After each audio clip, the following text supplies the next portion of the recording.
Salam sejahtera untuk kita semua. Perkenalkan, nama saya Jessica Destara Natalia dengan nomor induk mahasiswa 5193540009 dari kelas Gizi C 2019. Saya akan mempresentasikan mengenai penggunaan minyak berulang pada produk ayam penyet. Pertama ada data primer, nama tempat usaha Rumah Makan Ayam Balbal, pemilik tempat usaha Zubaidah, lokasi Jalan Alteri, Kota Tanjung Balai. Produk nasi uduk ayam balbal.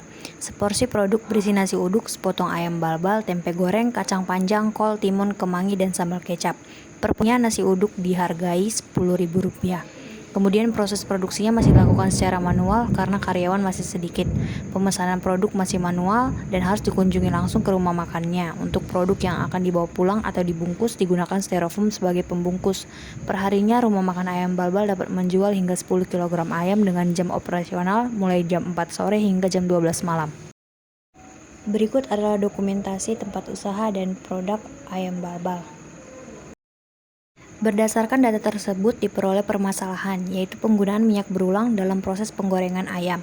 Teori yang digunakan untuk mengkaji permasalahan tersebut merupakan pemasakan adalah tahap penting dalam pengolahan daging. Proses ini merupakan salah satu upaya untuk memperpanjang masa simpan daging.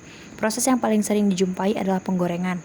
Penggorengan juga dapat didefinisikan sebagai proses pemasakan atau pengeringan produk dengan media panas berupa minyak sebagai media pindah panas. Ketika bahan pangan digoreng dalam minyak panas, maka akan banyak reaksi kompleks yang terjadi dan pada saat itu juga terjadi kerusakan pada minyak goreng. Minyak goreng yang digunakan berulang dapat menurunkan mutu minyak dan bahan pangan yang digoreng. Hal ini membahayakan kesehatan. Untuk itu, setidaknya dibutuhkan alat yang dapat menggoreng ayam tanpa minyak atau dilakukan peregenerasian minyak goreng. Pemecahan masalah ini bertujuan agar produk yang ditawarkan kehilangan zat gizi seminimal mungkin dan dapat dikonsumsi tanpa menimbulkan efek jangka panjang. Jurnal yang berkaitan dengan topik permasalahan. Topik jurnal, potensi sabut dan tempurung kelapa sebagai adsorben untuk meregenerasi minyak jelantah. Teori yang diangkat dalam jurnal, pemakaian minyak goreng berulang dapat memberi efek buruk bagi tubuh karena minyak mengalami kerusakan akibat proses hidrolisis, oksidasi, polimerisasi, dan reaksi pencoklatan saat digunakan untuk menggoreng. Kerusakan minyak goreng mempengaruhi kualitas dan nilai gizi makanan yang digoreng. Hal ini juga memengaruhi kesehatan. Untuk mengurangi risiko kesehatan yang terjadi akibat konsumsi minyak yang rusak atau jelantah, perlu dilakukan upaya pengolahan minyak bekas untuk meningkatkan kualitas minyak goreng. Masalah yang diangkat peneliti dalam jurnal. Karena kebutuhan akan minyak goreng sangat tinggi, harga minyak juga tinggi. Hal ini menyebabkan banyak konsumen yang menggunakan minyak secara berulang-ulang. Hal itu menyebabkan penurunan kualitas minyak dan bahan makanan. Sabut dan tempurung kelapa merupakan limbah hasil pertanian yang banyak dijumpai di Indonesia. Keduanya biasanya dijual dan dijadikan sebagai kayu bakar, bahan kerajinan, furniture, dan hiasan. Namun pemanfaatan tersebut belum dapat memaksimalkan potensi limbah. Untuk itu, penelitian menggunakan sabut kelapa dan tempurung kelapa untuk meningkatkan nilai tambah limbah. Tujuan topik yang diangkat peneliti dalam jurnal adalah mendapatkan metode pemurnian minyak jelantah yang sederhana dari bahan baku yang murah dan mudah didapat, serta mudah diterapkan dalam masyarakat.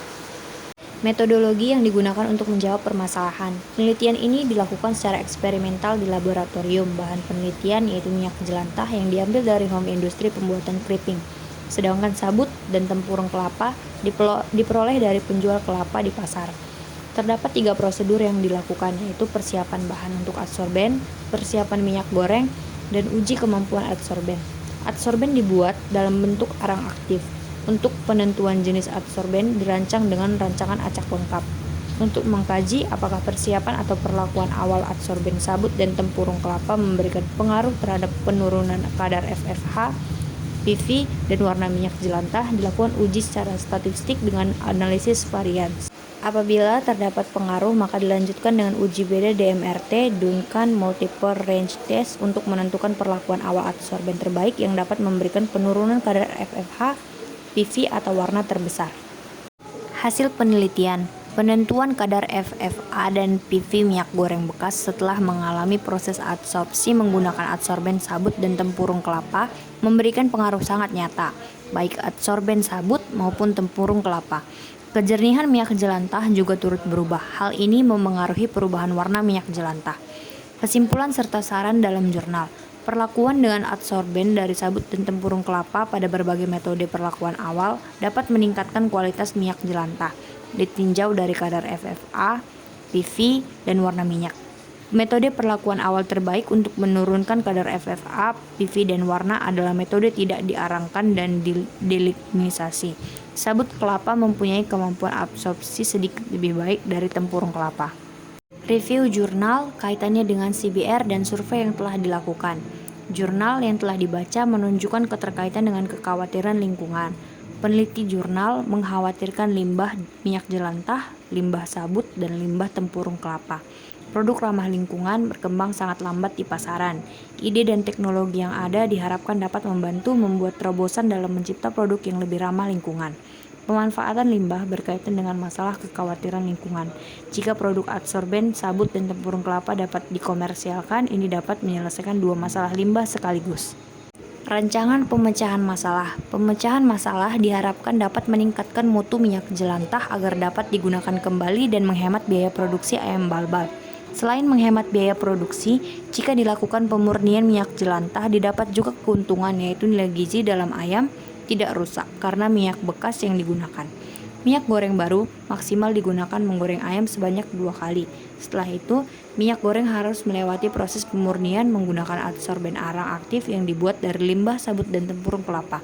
Kemudian, minyak dapat digunakan kembali.